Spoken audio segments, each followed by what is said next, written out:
Hello everyone!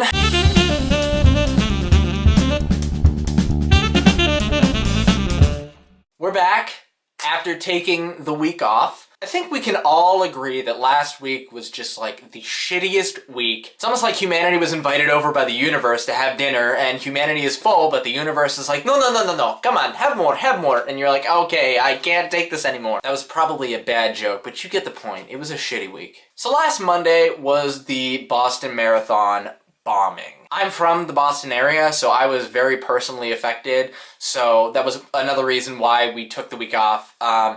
Because I spent the day practically just calling my friends who I knew were running in the race, calling my friends who I knew were watching the race, calling my family to make sure that none of, like, my brother didn't go in, thank God. But just making sure that everybody I knew was okay. And thankfully they were. That was probably just the most devastating thing, one of the most devastating things that has ever happened in my lifetime. And it just hit too close to home for me. I just got off the phone with my mother, actually, not too long ago. And she said that, you know, she was at the grocery store and she was talking to one of her friends who was a nurse at one of the hospitals in the Boston area. And they were just talking about what happened last week. And her friend broke down and cried and said that that was one of the worst experiences she's ever had. Being a nurse there and dealing with all the people and seeing things like that, it's just something that you never think you're going to see in your lifetime. And it also got me thinking too, you know, if I was there, and maybe this is a thought for you to think of, if you were there at the Boston Marathon, would you be one of those people who ran over to help, or would you think of your own safety first and run away? Often we think of ourselves and we think like, yeah, I'm a brave person, I'm pretty sure I'd run in and help. But you don't know unless you're in a situation like that. You just don't know. So if the Boston Marathon bombings didn't suck enough and they were absolutely terrible, then you have the whole Senate and their inability to pass a bill that a majority of the country, I'm talking like 90% of the United States, agreed should have been passed. And it was a bipartisan bill that Republicans and Democrats worked on together, and bam, it doesn't pass.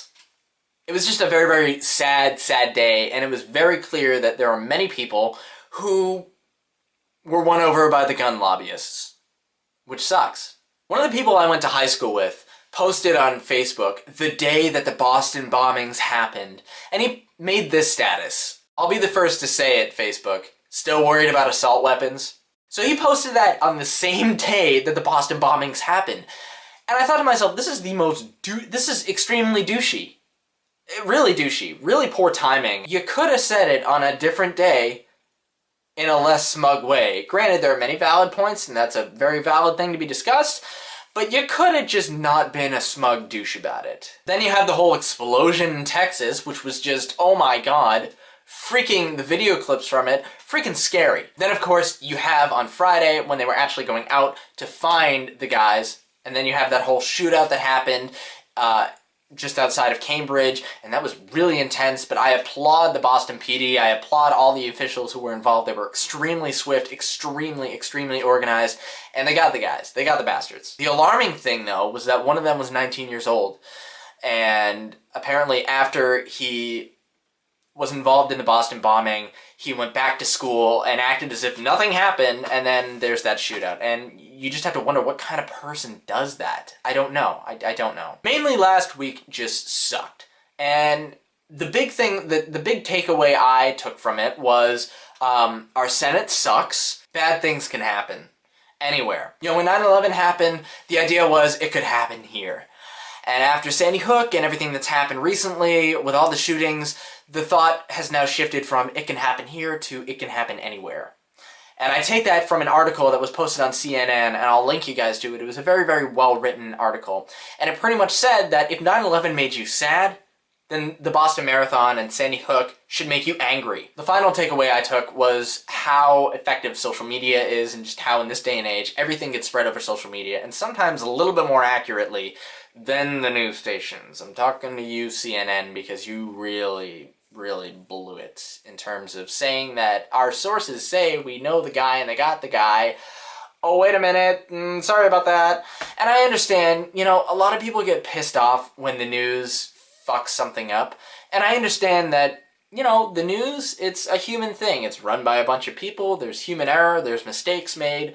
But that was a terrible mistake. I'm sorry. That was terrible. All right, guys. So that's it for me. I've spoken enough. I've said enough. Stay tuned for the other videos this week. And next week, we're going to be telling our coming out stories.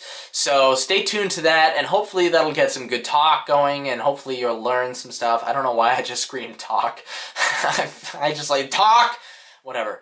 I'm really energetic. I've had about 16 cups of coffee today, so bye. Take care, guys.